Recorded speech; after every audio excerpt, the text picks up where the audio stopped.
Hey guys, welcome back to the channel. Been real cold and snowy here the last couple days in East Tennessee. A lot of you guys know I'm a teacher. Haven't been to work in about a week and a couple days now after Christmas break. So I was getting a little stir crazy and thought today would maybe be a good day to kind of talk about these old tractors right here. A lot of you guys may have heard of David Brown. A lot of you guys have definitely heard of Case, and I've talked about them on my channel just a little bit, but I thought today, while I had some time, that I'd maybe go in depth on them, a little bit with their history, a little bit how I got into them, and the David Browns that I've had.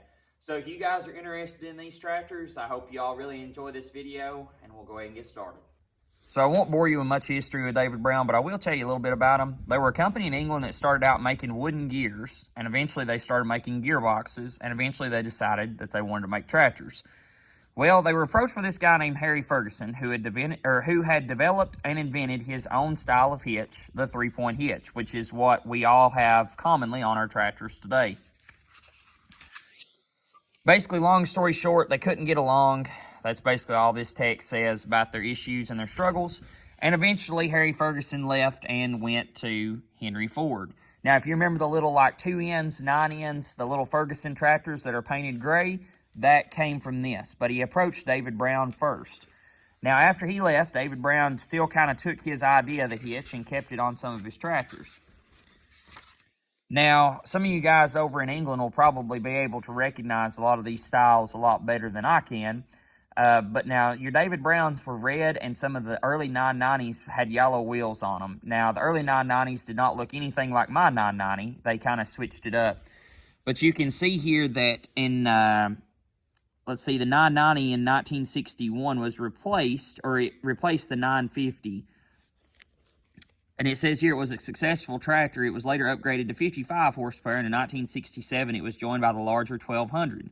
It was soon uprated to 72 horsepower, the 1200 was. At this time, David Brown was focusing increasingly on the U.S. market replies to requests from ex-Ford tractor dealers to sell David Browns. With this in mind, an experimental 100 horsepower machine was built with a semi-automatic transmission. Now, that is a hydro shift. In like the 1212s and 1412s, I believe you had like a 3-speed power shift, which was something pretty revolutionary for the time, especially in English tractors. But anyways, they went to the 90 series that was badged just under Case. I think the early ones maybe were David Brown if it was over in England, Scotland, the United Kingdom. And eventually they went to the 94 series. So your 1194, 1294, 1394, 1594, and 1694s were the last of the David Brown runs. So anything that's like I think maybe like a 2294, those were just solely Case. But anything 16 and under were David Browns. And eventually after the 94 series were ended, David Brown was out. All right, now the question I guess poses to you all is, how did I end up with the David Brown? Well, you see, my neighbor that lived just a couple houses down from me is where he grew up at, had another farm of his own. I started helping him when I was in high school and into college. He was an older gentleman at the time, but he loved farming and loved equipment. And he had a 990, which I'll go ahead and put in some pictures now.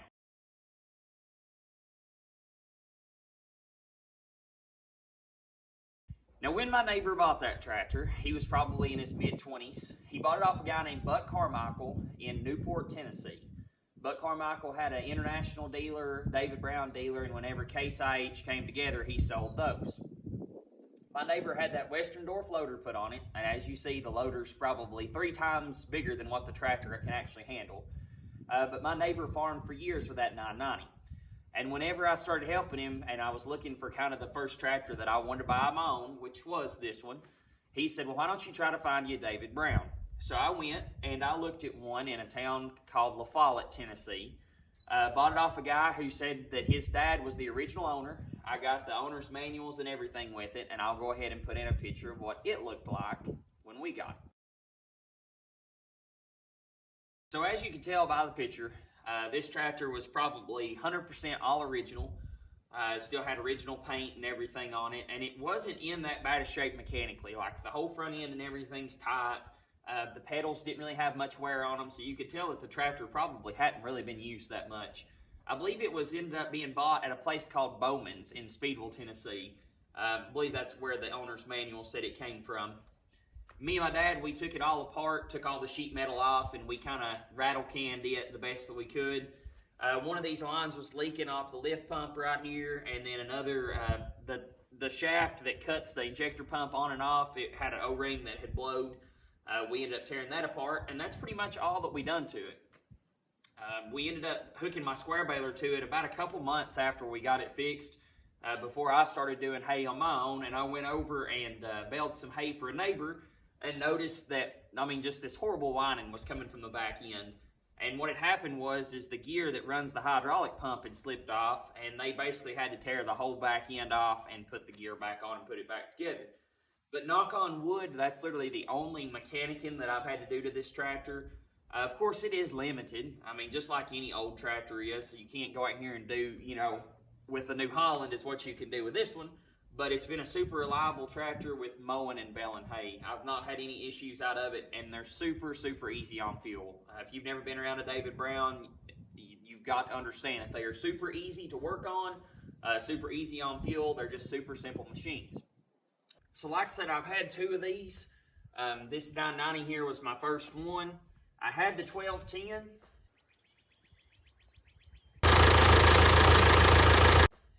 Me and my dad tore it apart. I'll tell you kind of how I come across it. One of my buddies had suggested that I go to auction with him. Said he had a four-wheel drive David Brown that would be at that auction. And I thought, well, you never know. I'll go check it out. And ended up going and looking at it, and it was a super tight machine for what it was. So me and my dad, we tore it, all the sheet metal apart on it, and we repainted it. One of the front wheels was rusted out on the 1210. I had one of my buddies come up and fix that for me. Excuse me. And I used it a little bit this summer and just realized that the four-wheel drive was just super, super hard to turn around in hayfield. So I ended up letting that one go. And I've got the New Holland back there for one of my four-wheel drive tractors. But I've talked about letting this one go. And this tractor's just been super, super good to me, super, super reliable. And I just don't know if I could really let it go or not. This is the first tractor that I bought with my own money. And so like I said, so it'll always hold a special place in my heart. Even if I don't have it anymore, this will always be the tractor that I started out with. So now what I'm going to do, I'm going to kind of show you some things that make David Brown's unique. This is an American spec David Brown. If you had an English spec David Brown, you would have the headlights that were mounted right here, and you'd have a different type of grill, and most of the times you would have a taller, skinnier rubber. Most of your American tractors, they were rocking like 16.9, 30 inch. Now, there are some 16.9, 30s on some English David Browns I've seen, but the majority of them are rocking the tall, skinny tires. Now, another thing that's pretty revolutionary at the time was the gearbox that they came with. Now, on a Ford tractor, you have, like a Ford tractor of this year, you would have low and high and 1, 2, 3, 4 reverse. On this tractor, you actually have 4 ranges. You have low, select, and high select. And low select and high select are basically lower gears for each one, plus you have 1, 2, 3 reverse. The saying is, if you can't find a gear on a David Brown, you just don't even need to be fooling with one, because they literally have a gear for everything. Now, another thing that's pretty cool about David Browns, on both of them that I've owned, and pretty sure probably about every one of them, at least the 990, 1210, I'm not sure on the 880, someone can correct me on that one, but the majority of David Brown tractors came with a dual-speed PTO. You could either run 540 or 1,000. Now, that doesn't mean that they have 1,000 shaft. I've never seen 1,000 shaft for them. I'm just telling you that it will spin 540 or 1,000 depending on what shape that lever's in, or what position that lever's in. Now, these tractors are 2-stage clutches. And what that means is that it has a stage where if you mash it halfway down, it stops the tractor but still keeps your PTO running. And if you mash it plumb down to the floorboard, it'll disconnect the PTO and your hydraulic pump. The hydraulic pump is run off the clutch on these tractors.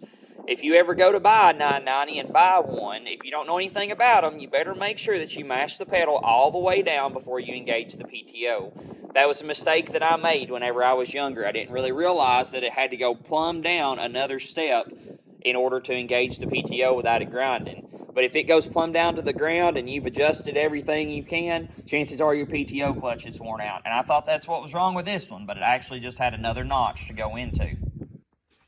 I'll show you another neat thing about these tractors too. I have the category 1 eyes in right here, or this side, but all you have to do to switch them out from category 1 to category 2 is just take those pins out and those pins out up there, and the whole bar just flops around. And whenever the whole bar flops around, that's how you get category 2 eyes back here.